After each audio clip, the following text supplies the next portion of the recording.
हाय अस्सलाम वालेकुम। आज हमारे पास फ़िज़िक्स ओ लेवल का एक टॉपिक है काइनेमेटिक्स में से डिस्टेंस टाइम ग्राफ और स्पीड टाइम ग्राफ। तो यहाँ आज हम जो है डिस्टेंस टाइम ग्राफ और स्पीड टाइम ग्राफ को थोड़ा सा डिफरेंशिएट करेंगे और समझने की कोशिश करेंगे कि इनको हम डिफरेंशिएट किस तरह करें, और जब डिस्टेंस टाइम ग्राफ कुछ शो कर रहा हो तो उसको हम स्पीड टाइम ग्राफ में किस तरह देखते हैं। तो सबसे पहले तो ये देखें, जैसे हमारे पास अगर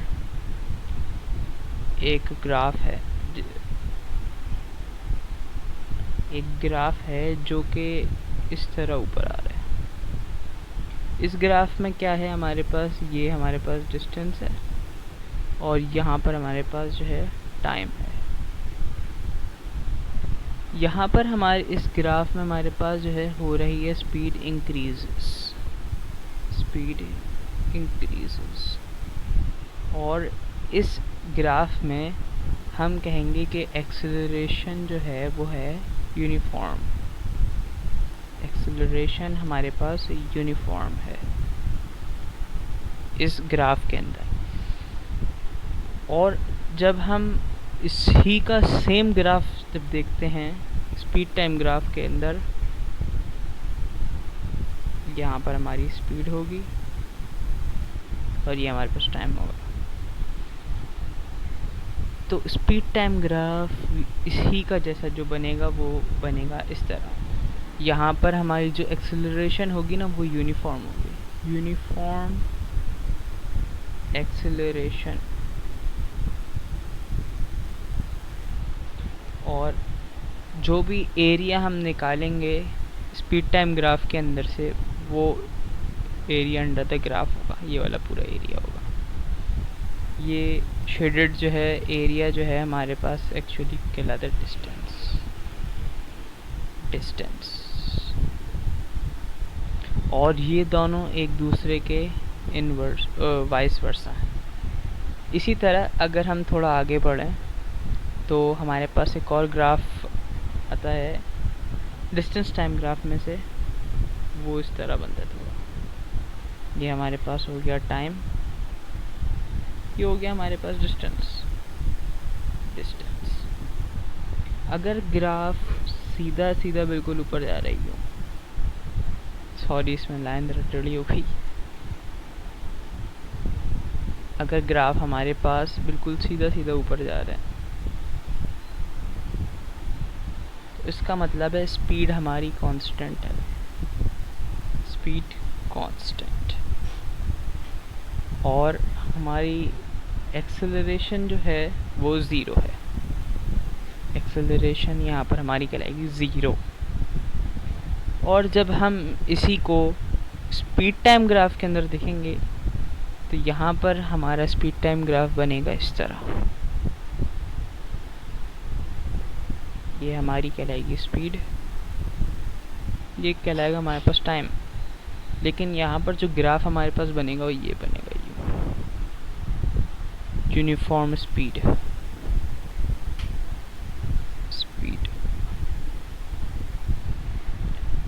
एरिया वही पुरानी बात कि एरिया जो है ये वाला होगा, area under the graph. Area is equals to actually आपके पास डिस्टेंस होगा। डिस्टेंस हम स्पीड टाइम ग्राफ्स में से निकालते हैं, जो कि हम रेक्टेंगल होगा तो रेक्टेंगल के हिसाब से, ट्रायंगल को तो ट्रायंगल के हिसाब से निकालते हैं। और इधर हमारी एक्सेलरेशन है ज़ीरो, वही वाली बात आ गई।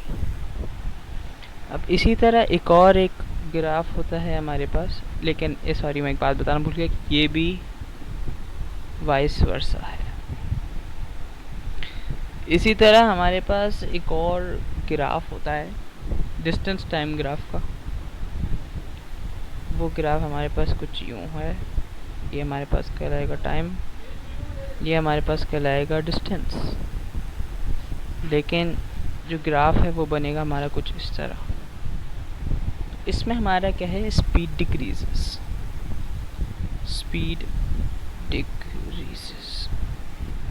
और इसमें डीसेलरेशन हो रही है। एक्चुअली इसमें एक्सेलरेशन नहीं हो रही, इसमें डीसेलरेशन हो रही है। अगर हम इसी का स्पीड टाइम ग्राफ बनाएंगे तो स्पीड टाइम ग्राफ में हमारे पास ये टाइम होगा, ये स्पीड होगी, लेकिन यहाँ पर हमारा ग्राफ कुछ इस तरह बनेगा। और इसमें क्या हो रही है, हमारे पास यूनिफॉर्म डिसेलेरेशन हो रही है।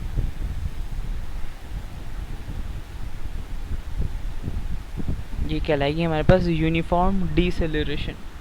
और ये वही आ गया एरिया अंडर द ग्राफ। इसकी मैंने एक बहुत अच्छी एक तस्वीर भी ली हुई है, मैं आपको दिखाता हूँ। वो ये रही तस्वीर, एक पिक्चर। इसमें हम देख सकते हैं इस चीज़ को और भी अच्छे तरीके से क्लेरिफाई, कि जब एग्जामिनर हमें ऐसा सा क्वेश्चन देगा तो हम उसे किस तरह सॉल्व करेंगे। यहाँ पर हम देख सकते हैं कि हमारे पास एग्जामिनर ऐसा सा क्वेश्चन देगा, ऐसा सा कि हमारे पास डिस्टेंस ये है, हमारे पास टाइम ये है, ग्राफ हमारा इस तरह का है, ये आप कर्व देख सकते हैं किस तरह कर्व में ये ऊपर जा रहा है फिर यहाँ आ रहा है। उसने बोल दिया sketch its speed time graph. तो जब हम इसका स्पीड टाइम ग्राफ बनाएंगे तो वो इस तरह का बनेगा ग्राफ। पहले हमारी स्पीड इंक्रीज हो रही है, फिर कांस्टेंट है, और फिर स्पीड डिक्रीज हो रही है। अब जब हम इसी वाली चीज़ को आगे देखें तो हम यहाँ देख सकते हैं कि जब हमारी डिस्टेंस टाइम ग्राफ के अंदर स्पीड इंक्रीज़ हो रही होती है तो हमारी एक्सेलरेशन यूनिफॉर्म होती है। और जब वही ग्राफ हम स्पीड टाइम में देखें तो स्पीड टाइम ग्राफ में वही हमारे पास यूनिफॉर्म एक्सेलरेशन हो रही होती है, लेकिन स्पीड हमारी इंक्रीज़ हो रही है, तो वो कॉन्स्टेंटली इंक्रीजिंग हो रही है। ठीक है, जब हमारे पास स्पीड कांस्टेंट होती है डिस्टेंस टाइम ग्राफ के अंदर, तो एक्चुअली हमारी जो स्पीड होती है वो कांस्टेंट है, एक्सेलरेशन ज़ीरो है। तो यहाँ देख सकते हैं speed constant, speed is constant, यह देख सकते हैं स्पीड इज़ कांस्टेंट, तो यहाँ पर यूनिफॉर्म स्पीड कहलाएगी।